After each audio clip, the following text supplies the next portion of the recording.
ભરૂચ પાંજરાપોળથી ભરૂચના ધારાસભ્યની ઉપસ્થિતિમાં ગૌપૂજન કર્યા બાદ પ્રયાગરાજ મહાકુંભમાં આસ્થાની પવિત્ર ડૂબકી મારવા માટે શ્રદ્ધાળુઓ બસ દ્વારા રવાના થયા હતા।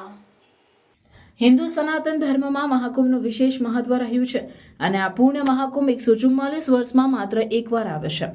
ભારત સહિત વિશ્વભરમાંથી શ્રદ્ધાળુઓ પ્રયાગરાજમાં પવિત્ર સ્નાન માટે પહોંચી રહ્યા છે, ત્યારે ભરૂચથી પણ શ્રદ્ધાળુઓની એક બસને ધારાસભ્ય રમેશભાઈ મિસ્ત્રીને પ્રસ્થાન કરાવ્યું હતું અને યાત્રાની શુભકામનાઓ પાઠવી હતી। ભરૂચ પાંજરાપોળ ખાતેથી ઉપસ્થિત ધારાસભ્ય રમેશભાઈ મિસ્ત્રી, નર્મદા ચેનલના નરેશભાઈ ઠક્કર, પાલિકા કારોબારી ચેરમેન હેમેન્દ્ર પ્રજાપતિ, તાલુકા પંચાયત સભ્ય મેહુલ જોશી, આયોજક જિગ્નેશભાઈ બ્રહ્મભટ્ટ, પાંજરાપોળના trustee Bipinbhai Bhatt, sir trustee Mahendrabhai Kansara, ગૌ પૂજારી કૌશિકભાઈ જોશી સહિત આગેવાનો અને યાત્રિકોએ ગૌપૂજન કર્યું હતું।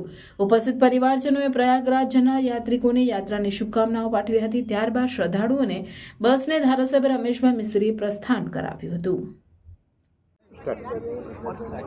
પ્રયાગરાજમાં ચાલી રહેલા મહાકુંભના ધાર્મિક આધ્યાત્મિક કાર્યમાં ભાગ લેવા જવા માટે ભરૂચના લગભગ 50થી 60 નાગરિક ભાઈઓ બહેનો આજે પ્રાયોસા ટૂર ટ્રાવેલ્સના માધ્યમથી શ્રી જિગ્નેશભાઈ બ્રહ્મભટ્ટના આયોજનથી પ્રયાગરાજ જઈ રહ્યા છે।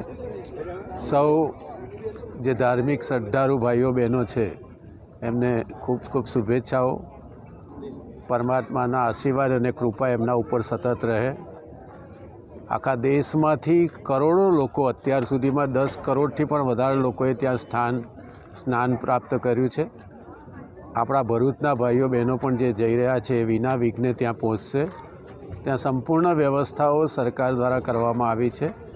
દર્શન કરીને, સ્નાન કરીને પરત ફરે અને માતાજીની, મહાદેવની કૃપા એમના ઉપર સતત વરસતી રહે એવી આપણે આજે બધા શહેરના નામાંકિત આગેવાનો ભેગા થઈને એમને શુભેચ્છા પાઠવીએ છીએ।